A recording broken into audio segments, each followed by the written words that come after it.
It's time to make it. Just give it a try. 'Cause you can make it like the old fat guy.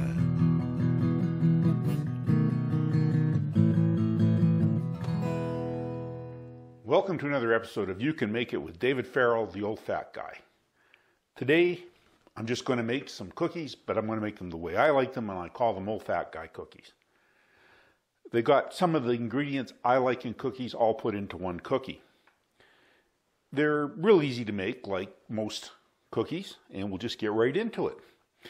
We'll start off with, here I have 340 milliliters or 1 1/3 cup of all-purpose flour in the bowl.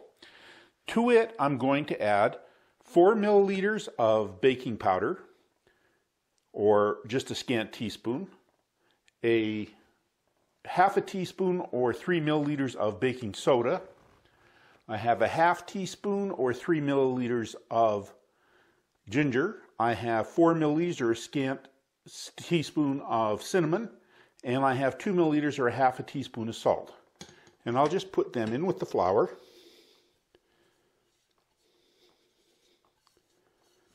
And we'll give them a quick stir up. Just get them mixed together.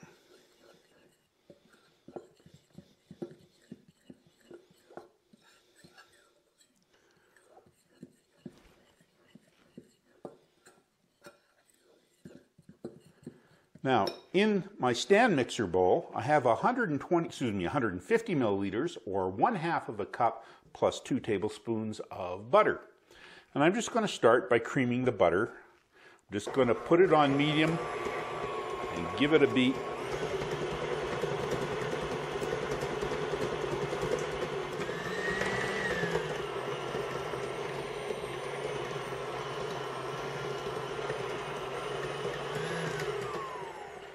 I just let it mix for about a minute, and then we're just going to scrape down the sides of the bowl.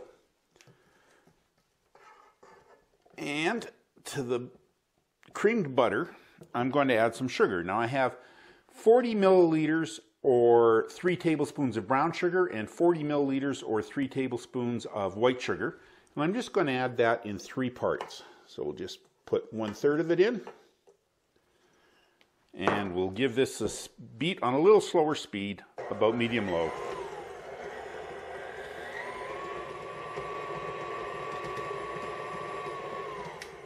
So after about 30 seconds, I'm just going to add a 2/3 of the sugars.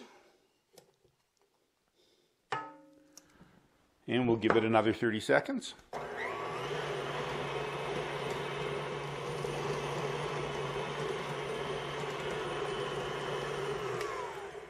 And I'm just going to give it a scrape down before adding the last third, so we make sure we get all the butter off the edges mixed in.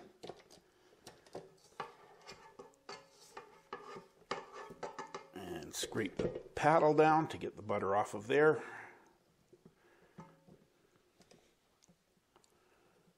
There we go. And now we're just going to add the final third of the sugar and give it another 30 seconds beat.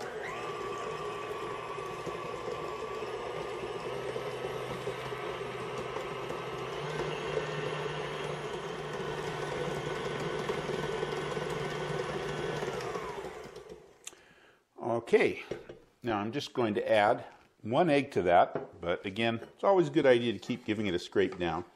It just gives you a better mixture.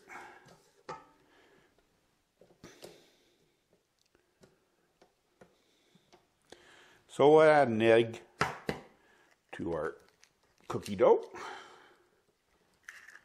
And this time, definitely give it a bit slower because the egg will splash around if you don't.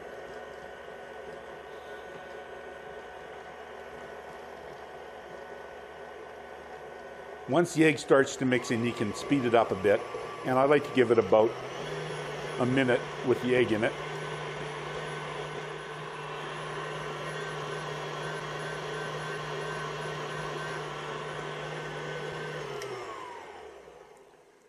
So I gave it about a minute. And now I'm going to add 90 milliliters of molasses. I like molasses in my cookies. I think it gives a really interesting sweet flavor.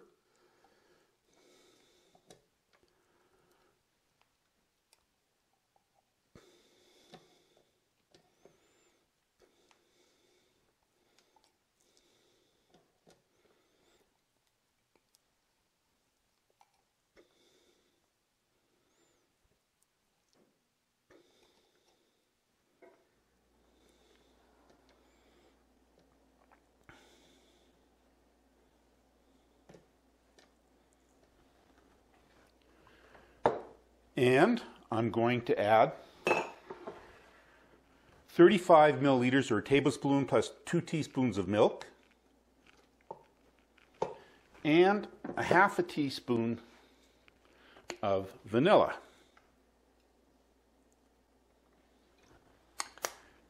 And we'll just give it a stir on slow until it's mixed up.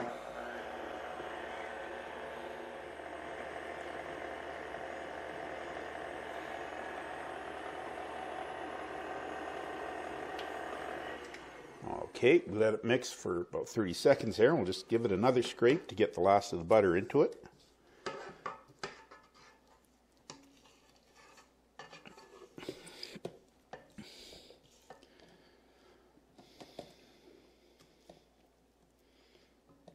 Now, I forgot to mention when I said 90 milliliters molasses, that's a little over a third of a cup.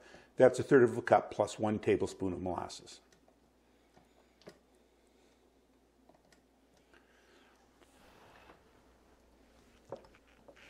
So, we'll give it one more stir.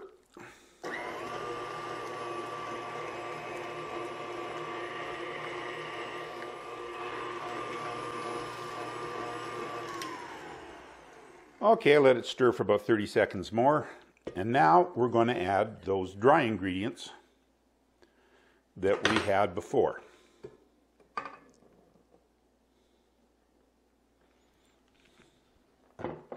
Now I'll go really slow on these so they don't puff out.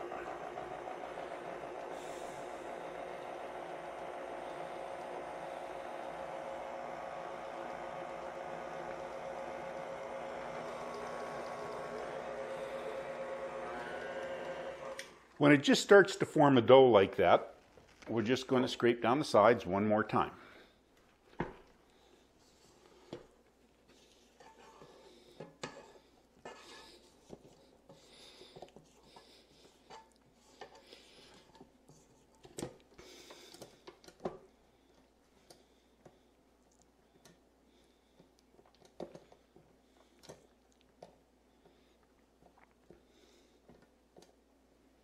And we'll just give it a few more seconds stir.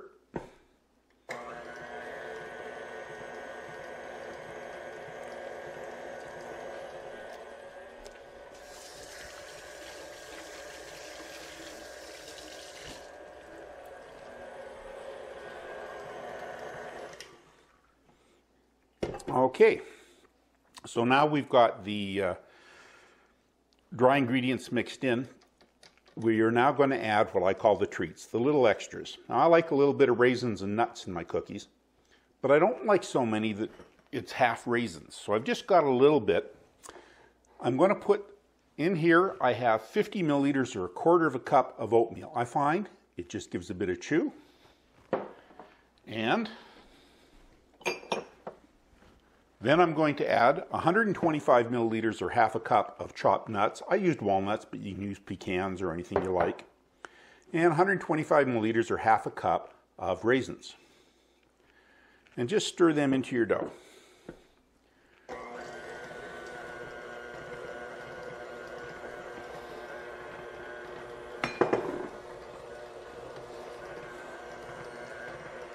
Now that they're into the dough, I'm just going to get my cookie sheets ready, so give me a moment.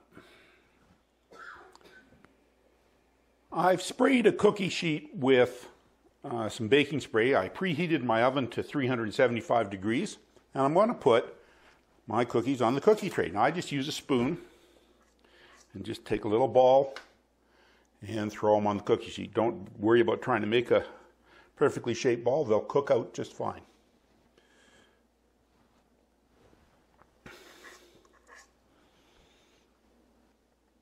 Leave them a couple of inches apart.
Now that I've got 12 on the cookie sheet, I'm going to put this in the oven for 8 to 10 minutes, and I'll just keep filling the cookie sheets and putting them in the oven until all the cookies are made.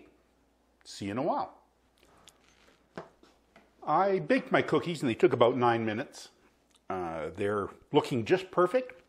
You can tell they're done because they're set on the top and they're just getting a little brown around the edges. It's important with this kind of cookie, because it's a soft cookie, you let them cool on the pan for 4 or 5 minutes before you take them off, which I've done. So we'll just take our cookies off, and you see how by letting them sit on the pan, they come off easily and are nice and firm. Altogether, I got about 4 dozen cookies out of this batch. Depends how big you make the cookies. You get 3 to 4 dozen. I'll just put a couple of dozen on this plate for a nice display.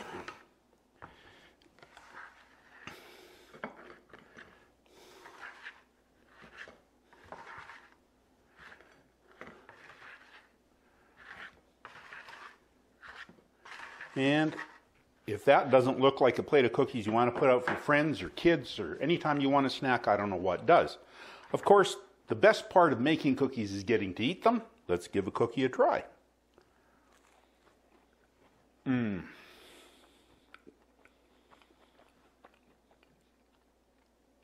Nice and soft and tender with a bit of crisp on the bottom. The molasses gives it a really deep, rich, sweet taste. The ginger and the cinnamon give it a little spiciness, sort of like a ginger snap, but it's softer. The nuts give it a bit more chew. The oatmeal gives it more chew still. And you hit the occasional raisin, which is a blast of sweet.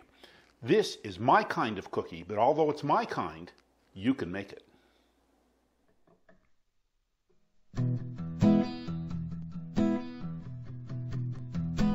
I have a good woman. I ain't good looking, but I do some cooking. I'm the old fat guy. So use that oven if you want some lovin'. Be like the old fat guy.